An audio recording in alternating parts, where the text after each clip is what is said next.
Hey guys, so today I'm going to be doing a full breakdown on the Kamen Rider Zero One trailer and as well as analysis and giving my own thoughts on the trailer. So let's get started. So the initial opening shot here is of the title sequence or the title card of the season. So it kind of reminds me of early Heisei, but it's more sleek and modern and I really like that. As well as that, it's also in the same colors as Zero One's suit, being a lightish yellow and a black. So next we see a company logo of Hedon. So it looks like that Hedon's gonna be this industry or company in the Zero One universe, and it kind of transitions to this girl in a park, and she's using a uniform for Eden. Then it transitions into a scene in space with a spaceship, and what I'm presuming is that this is a threat or an antagonist to Zero One. And then it transitions into a scene where we see the Hedon girl again, and this new guy being an android-looking Kamen Rider of sort, or this robotic-looking dude. And I have a feeling that this guy will play a big part in Zero One and just having a general connection to both sides. And I'm really intrigued into what might happen. Next, it transitions to a bunch of people wearing the same uniform as the girl earlier, and then it transitions to a bunch of scenes where it shows these people again wearing the hidden uniform and they're doing various tasks, like one's looking after a bunch of kids in a playground, one is cooking in a kitchen, and the other one is looking after someone as a doctor, and the last one being someone as a hairstylist or a barber. And while these four clips are playing, we hear a voice in the background yelling Sacho or President, and it transitions to a scene where we see presumably the main antagonist for the season, and they look interesting, but I really do have to see them in show just to get a full sense of their personality and what they would bring to the show. Because honestly, I don't want to see them being boring or underused in the show, and I really want to see them in show to get their full personality and what they would bring to the show, because I really don't want to see this villain group being boring, and what they're setting them up to be is something like a terrorist group. And I really do hope they use this to great effect in the show and not just use it just in the background.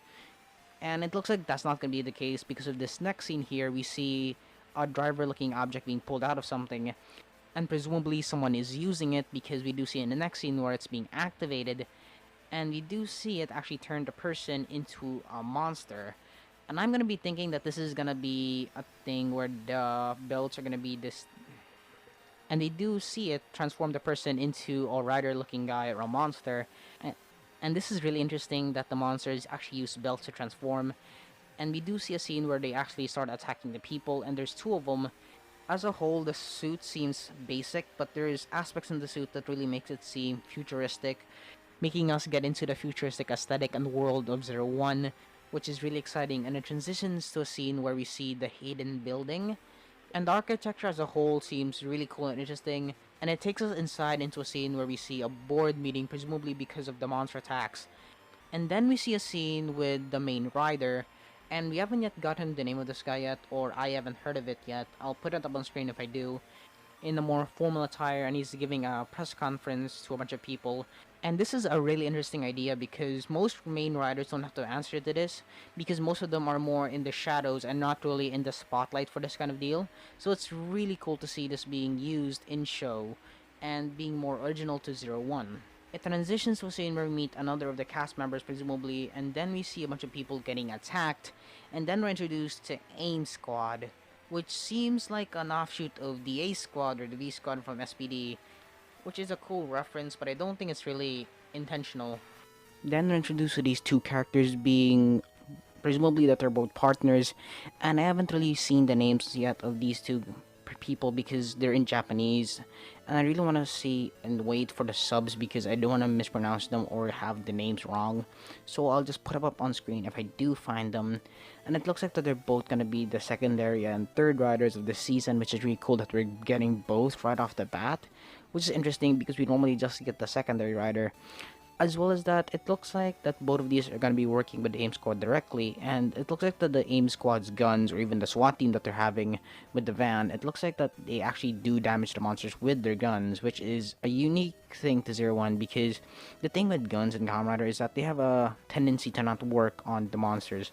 They have a tendency to just not do any effect on the monster and just do no damage. And instead, these ones do really do damage, and we do see one of the characters use the guns and kind of do a lot of damage to monsters, which is really cool that they're actually using them. And next, we do see them transform with the guns, which is really cool. And they really have to put it inside the driver and shoot inside of it to actually activate their transformations.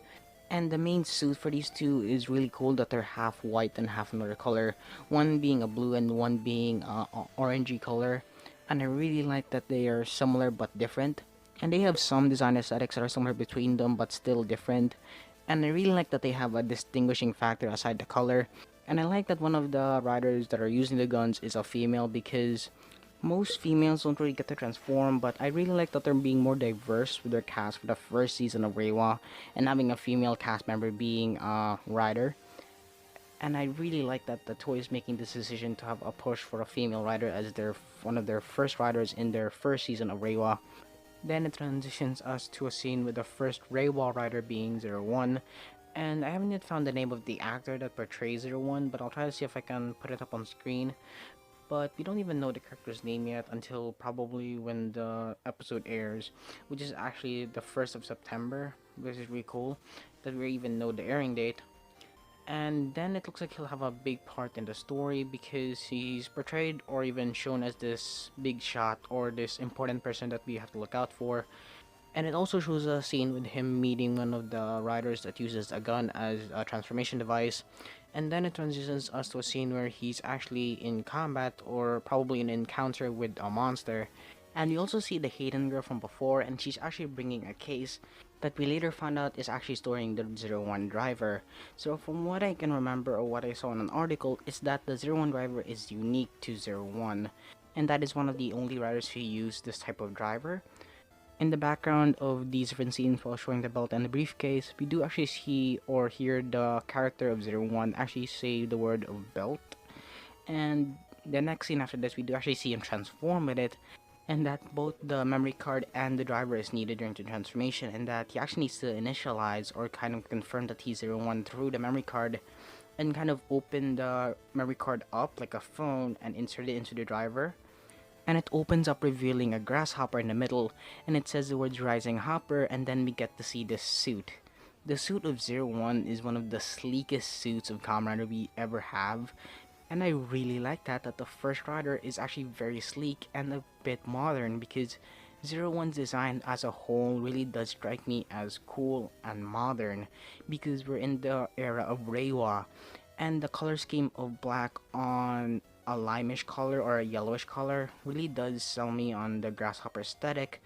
And we also see in the suit that it has some accents colors like gray and red, which is really cool, and it's also adding to the appeal of the suit or the general aesthetic of the suit, and it's not eye-popping but it just adds to the suit. Next, we do also see his rider machine, which we don't yet have a name of, unfortunately, but I really do like it, and it kind of reminds me of X-Ray's bike, but this one really does look cool, and it's in a similar theme to Zero One, what is yellow and black, and it just looks cool. So, and in the background of this whole scene, we also see in transitions to a scene where Zero One is posing in front of the camera with the words of the president's number one rider, Zero One, which is a really cool aesthetic, and kind of sells it to me that this is the first rider or his favorite rider. We still don't know the context behind that line, and it ultimately ends with Zero One revealing the release date of this season being the 1st of September, and I'm really excited because it's just a month away and it's so close yet so far. So I'm really excited for the season. So I think that's all I could talk about in this episode. So thank you guys for watching. See you guys next.